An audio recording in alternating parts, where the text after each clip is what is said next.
Hello.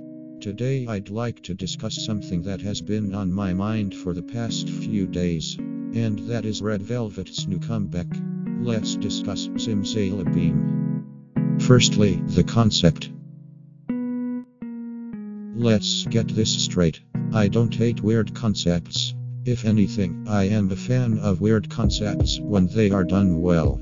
Like for example when Red Velvet came out with Peekaboo. I fucking loved the concept and the song, but I can't help and feel like the concept for Zimzalabim is just messy. The music video is like a whole acid trip, without any real story. The dance isn't anything impressive, and don't even get me started on the stylistic choices. Sweeties, I'm so sorry. They really dressed up Wendy like a green, hairy Tic Tac. And during the stages, oh I'm so sorry. The fringe and glitter just looks so tacky. And while I understand what the stylist was trying to do, I absolutely hate it. I know that SM stylists try to put them all in different outfits that still match one concept, because for example, Twice are usually dressed in clothing that is very similar, but god, this shit is awful. Number 2. The song. This song lacks consistency. When you listen to it, it's like you're listening to 4 different songs at once. This is actually very reminiscent of what happened with SNSD, who were also owned by SM Entertainment. I found that in order to keep fans hooked and interested, SM producers constantly try to outdo themselves, ultimately ending up with songs that are just not polished, weird, and inconsistent. Exactly the same thing can be seen in I Got a Boy by Girls' Generation. It was released later in SNSD 's career, which meant that it was on the midpoint between garnering new fans and trying to keep old fans still standing. The song is just inconsistent, and honestly makes my head hurt because there are so many different things packed inside of one song.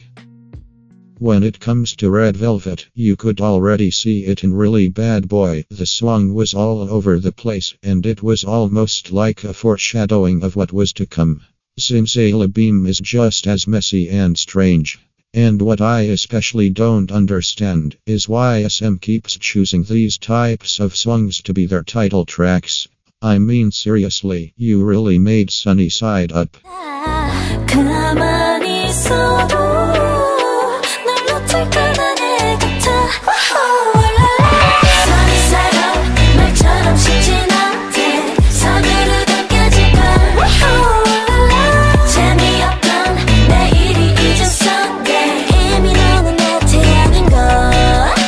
Whole ass bop, but still made this train wreck the title track.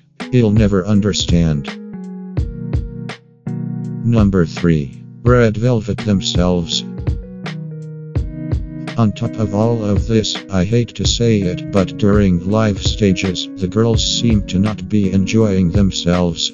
You can see it especially in Irene, and it pains me because since Bad Boy, Red Velvet haven't had a good comeback, and one that was enjoyed by all of them at that, or at least to an extent. So that was it. This is not a video hating on Red Velvet. I genuinely enjoy their music and I think they are very talented performers. I just wish that SM would actually make something that they enjoy and shows off their talents, instead of making a flop with terrible fashion choices and no consistency. Anyways, I hope you enjoyed. Follow me on Twitter and subscribe.